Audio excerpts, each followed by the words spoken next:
महोदय, आपल्या दैनिकाच्या दिनांक 2 सप्टेंबर 1976च्या अंकात 4 वर्ष लोटली तरी पुलाचे काम अपूर्ण या मथळ्याखाली मोरवा खाडीवरील पुलासंबंधी जी बातमी प्रसिद्ध झाली आहे तीमुळे वाचकांचा गैरसमज होण्याची शक्यता असल्याने त्या बाबतीतील वस्तुस्थिती पुढील प्रमाणे स्पष्ट करण्यात येत आहे.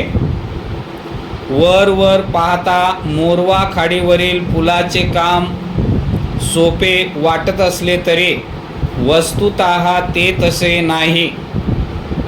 खाडीतील पूल बांधण्याच्या जागेवर 100 फुटापर्यंत सुद्धा खडक नसल्याने ते काम अत्यंत बिकट झाले आहे.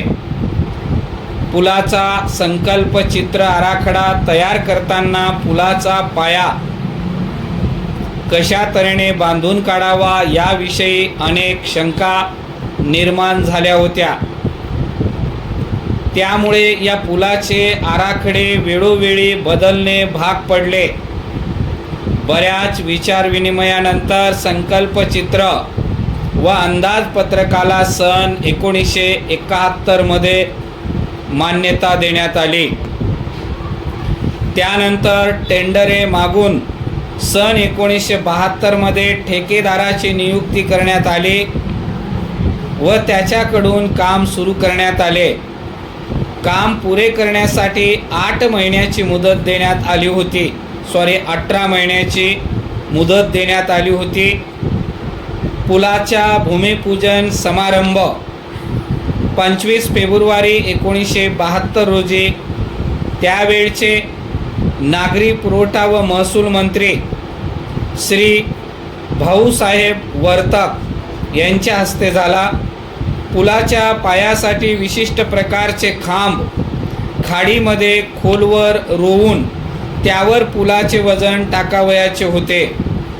अर्थात खाडीतील जमीन हे वजन पेलण्यास अत्यंत कमकुवत असल्याने अशा प्रत्येक खांबाच्या वजन पेलण्याच्या क्षमतेची चाचणी घेणे आवश्यक होते.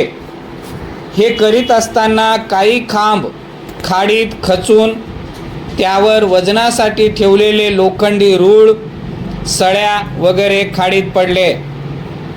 ते काढून पुन्हा काम करून घेण्यात काही काळ वाया गेला.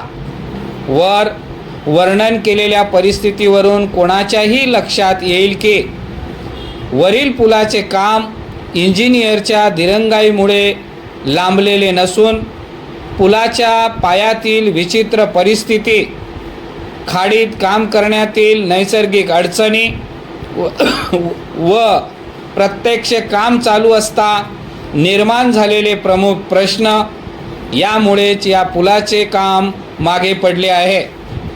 सध्या पुलाला आधार देणारे सर्व खांब बांधून तयार असून एक गाळाही बांधून तयार आहे. उरलेले काम या वर्षाच्या अखेरपर्यंत पुरे होईल अशी उमेद आहे. पुलाचे काम मागे पडल्याने जनतेची जी गैरसोय व अडचण होत आहे त्याबद्दल संबंधित खात्याची दिलगिरीही व्यक्त केली आहे. आपला